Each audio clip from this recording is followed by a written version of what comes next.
Welcome to Pastor's Chat today. Again, we're looking at Luke chapter 5 today, verses 33 through 39.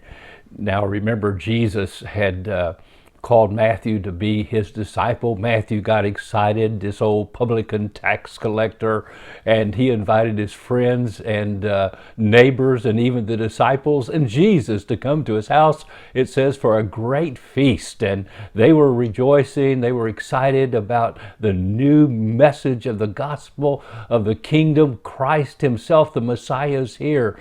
And yet the old Pharisees of Judaism are standing there and they're critical. And they say, goodness sakes, this man eats with sinners. Why are you doing this? And so Jesus then gives four illustrations in answering that question. In the first, of course, he said those that are sick go to a physician, but those that aren't sick, they don't need one. Jesus said, I am the great physician. I have come to save sinners. That's why they come to me. And that's why we rejoice when a sinner is saved. Luke chapter 15. Now, the next illustration he gives in this passage is a bridegroom. He says, because the Pharisee says, well, what about fasting and praying? John's disciples did that. We practice that. Your disciples, they're feasting and laughing and having a great time. Jesus basically is saying, no, the bridegroom is here. And when the bridegroom, that's Christ himself, then after he's gone, then they can fast.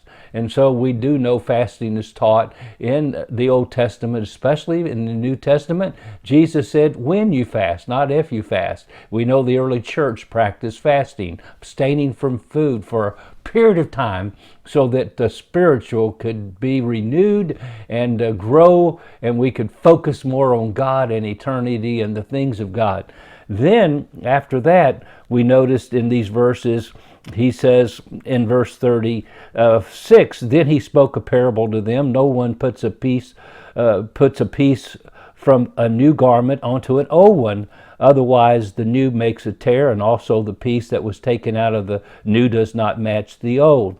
And so then he uses the illustration in maybe the workshop of a garment being repaired. And when you repair a garment, you don't take an old piece of garment out of the old garment and put it in the new garment. Otherwise, it's going to leave a hole in the old garment, for one, and secondly, it's going to cause the new garment to have a problem too, because you can obviously see it's been replaced and it just doesn't match, and it's going to cause a tear there. So therefore, Jesus is basically saying the old teachings of Judaism, as far as the Pharisaical laws and all the additions that they had added to it, is not going to work anymore. Something new is going to take place, and you can't patch up the old. Jesus didn't come, and I'm sure these Pharisees at first thought, wow, here's this teacher. Everybody's following him. He's going to help us patch up the problems with Judaism that they were having in those days. The people weren't paying any attention to him, obviously, and so Jesus comes with this teaching the kingdom of heaven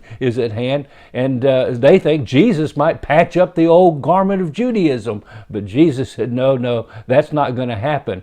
And because we need something new. And Jesus and his gospel and his death and his burial, resurrection was the new. And then he also gave one last illustration. No one puts new wine into old wineskins, or else the new wine will burst the wineskins and be spilled, and the wineskins will be ruined. But new wine must be put into new wineskins, and both are preserved. And I believe the application there again is the old wineskin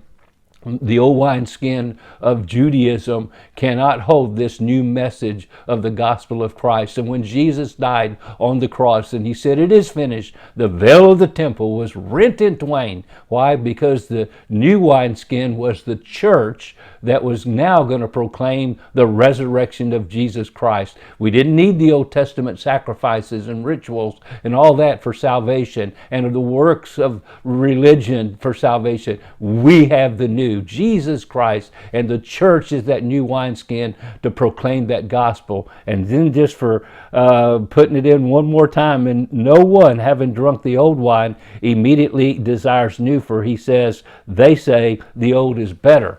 And so he's saying, you Pharisees are going to have a hard time accepting this because you got so used to the old wine, you're not ready and prepared to receive the new. You keep wanting the old Judaism. But I'm telling you, the new is better in Jesus Christ. Oh, what a great passage. Let's focus on Jesus, live for Him, and let's enjoy the new that we have today in Christ Jesus. God bless, and you have a wonderful, wonderful day.